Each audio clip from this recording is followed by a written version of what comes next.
के लायक कोई भी काम किया है तूने आज तक? बस जुबान चलवा लो, कैंची से भी तेज चलती रहती है। सिर्फ जुबान ही नहीं, हाथ पैर भी चलते हैं, जिनकी वजह से आपको घर में इतनी सफाई देखने को मिलती है, वरना आपको तो अपनी किटी पार्टियों से फुर्सत नहीं मिलती। तो कहना क्या चाहती है? घर का क्या सारा काम तू खुद अकेले करती है? तो और क्या नौकरानी करती है? इसी तरह तारा और सुप्रिया में आए दिन लड़ाई होती। दोनों के दिन की शुरुआत ही एक दूसरे से लड़कर शुरू होती और लड़कर ही खत्म होती, मानो ये अब उनकी दिनचर्या का हिस्सा बन चुकी हो। शाम को तारा का पति वैभव घर आता है। वैभव को देखते ही उसकी माँ सुप्रिया उसके पास आती है और कहती है, बेटा वैभव, अच्छा हुआ जो तू आज जल्दी घर आ गया। देखना तेरी बीवी सुबह से मुझसे लड़ी जा रही है। माँ की बातें सुनकर वैभव तारा को जोर जोर से आवाजें देने लगता है। क्या हुआ जी, इतना चीख क्यों रहे हो? तारा, तुमने आज फिर माँ से लड़ाई की? अरे लड़ाई मैंने नहीं की, शुरुआत पहले इन्होंने की थी। समझा दीजिए अपनी माँ को। मुझे कहीं भी आते जाते टाइम टोके नहीं, वरना मैं अपना सामान बांधकर मायके चली जाऊंगी। इतना कहकर तारा वहां से चली जाती है। ये सब क्या चल रहा है माँ? किसी दिन मैं आप लोगों के चक्कर में जरूर पागल हो जाऊंगा। आप लोग कभी प्यार से क्यों नहीं रहते? अरे वो हमेशा मेरी बातों का उल्टा जवाब देती है बेटा। अब तू ही बता मैं क्या करूं? तो आप उसे ताने मारती ही क्यों है माँ? वाह बेटा वाह, तुझे मेरे ताने दिखते हैं, उसका बात करने का तरीका नहीं दिखता। देखा नहीं वो किस तरह से बात करती है मुझसे। मुझे माफ कीजिए माँ, मुझे आप दोनों के बीच में पड़ना ही नहीं है। आप दोनों ही एक जैसे हो। इतना कहकर वैभव वहां से चला जाता है। वैभव के जाने के बाद सुप्रिया सोच में पड़ जाती है। धीरे धीरे समय बीतने लगता है और एक दिन सुप्रिया को पता चलता है कि उनके गांव में एक महात्मा ठहरे हुए हैं जो वशीकरण करना जानते हैं। तो सुप्रिया भागते हुए उन बाबा का पता ढूंढने निकल पड़ती है। इस बात की खबर जैसे ही तारा को चलती है, वो भी उस बाबा की खोज में निकल पड़ती है। अगले दिन सुबह आज तारा और सुप्रिया दोनों ही बहुत अच्छे मूड में होती है। ना सुप्रिया तारा को देखकर कोई ताना मारती है, ना तारा अपनी सास से बेवजह उलझती है। दोनों मिल बांट कर रसोई में काम करती हैं। भाई तारा, जरा मुझे वो चाय पत्ती पकड़ाना। ये लीजिए माँ जी, क्या आप मेरे लिए भी चाय बना देंगी? अरे हाँ हाँ, क्यों नहीं। इसी तरह दिन बीतते हैं और दोनों का रिश्ता भी निखरने लगता है। ऐसे ही देखते 3 महीने बीत जाते हैं। आजकल ये मैं क्या देख रहा हूँ? अचानक आप दोनों के बीच इतना प्यार कैसे हो गया? एक दिन था जब कभी माँ आप तारा को ताने देते देते नहीं थकती थी, और तारा तुम पहले तो कितना उलझती थी माँ से। तो अब ये अचानक क्या हो गया आप दोनों को? अरे यह सब तो एक बाबा का कमाल है, जिसने मुझे ये ताबीज दिया था। सुप्रिया के हाथ में बंधा ताबीज देखकर तारा चौंक जाती है। ये ताबीज तो उस बाबा ने मुझे भी दिया था, आपको अपने वश में करने के लिए। इसका मतलब तू भी उस बाबा से मिलने गई थी? आपकी हरकतों की वजह से ही मुझे जाना पड़ा था। ये सब क्या चल रहा है? मुझे तो आप लोगों की कोई भी बात समझ में नहीं आ रही। सुप्रिया वैभव को सारी बात बताते हुए कहती है, अरे जैसे ही मुझे पता चला कि हमारे गांव में जाने माने तांत्रिक बाबा आए हुए हैं जो वशीकरण करना जानते हैं, तो मैं बिना देरी किए उनके पास चली गई और बहू को अपने वश में करने की इच्छा उनके सामने रखी, जिससे ये मेरी हर बात माने। बाबा, मैं अपनी बहू से बहुत दुखी हो चुकी हूँ, वो मेरी एक बात नहीं मानती।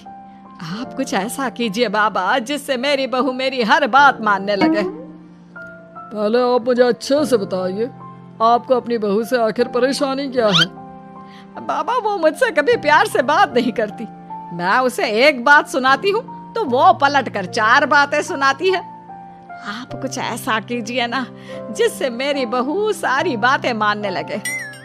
बाबा सुप्रिया की बातों को ध्यान से सुनते हैं और उसके बाद सुप्रिया को एक काले रंग का ताबीज देते हुए कहते हैं, ये ताबीज तुम्हें अपने गले में पहनना है और जब तक मैं ना कहूँ तब तक इसे उतारना मत।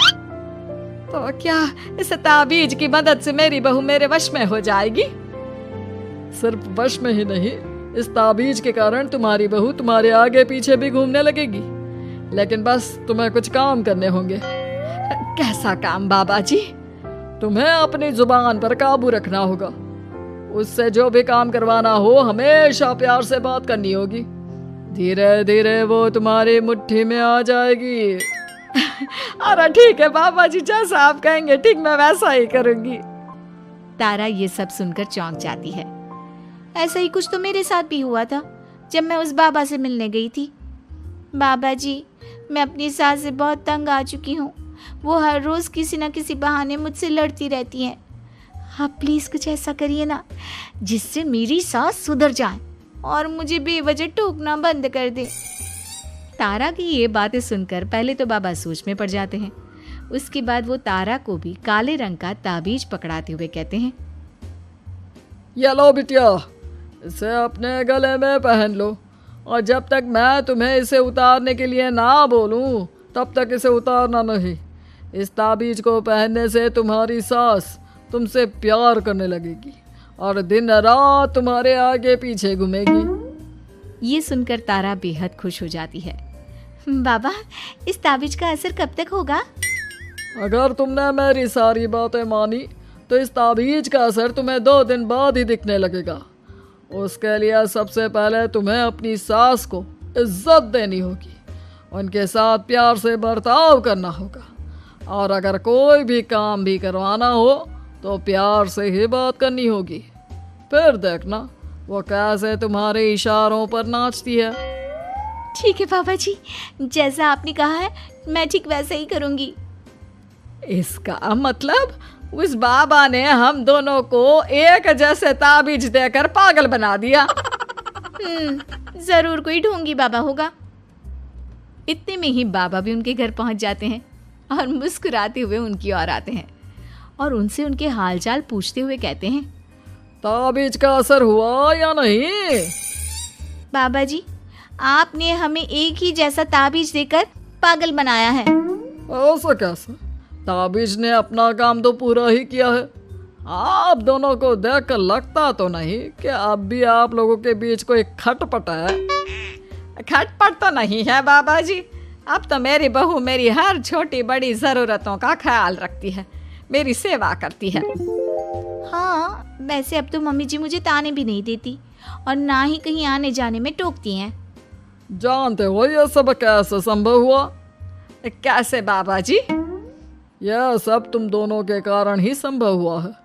मैंने जो ताबीज दिया था वो सिर्फ एक धागा ही था। ये चमत्कार तो तुम दोनों ने अपनी जुबान पर संयम रखकर प्यार और संयम के साथ काम करके किया है। बिटिया, कुछ कमी तुम्हारे अंदर थी तो कुछ कमी तुम्हारे सास के अंदर थी। इसीलिए तुम दोनों को सुधारने और तुम्हारी गलती का एहसास कराने का यही एक रास्ता था। बाबा की ये सारी बातें सुनकर सुप्रिया और तारा एक दूसरे की ओर देखने लगते हैं। अब उन दोनों को अपनी गलती का एहसास होता है। शायद आप सही कह रहे हैं बाबा। मैंने कभी अपनी बहू को समझने की कोशिश ही नहीं की। मैंने भी तो कभी आपकी उम्र और ओहदे का लिहाज नहीं किया और जो जब मन में आया बोलती चली गई। हो सके तो मुझे माफ कर देना मम्मी जी। चलो फिर, अगर सब ठीक ही हो गया है तो बाबा जी अब आप भी वापस अर्जुन बन जाइए। वैभव की बात पर बाबा अपनी नकली दाढ़ी हटाते हैं तो उसे देखकर सास बहू हैरान रह जाती हैं। अरे अर्जुन भैया, आप? हाँ भाभी, आप दोनों के रोज रोज वाले झगड़ों से परेशान होकर एक दिन मेरे इस दोस्त ने एक प्लान बनाया और मेरी मदद मांगी, तो मैं इनकार कैसे कर सकता था। और देखिए आज उसका नतीजा हम सबके सामने है। सब जोर जोर से हंसने लगते हैं।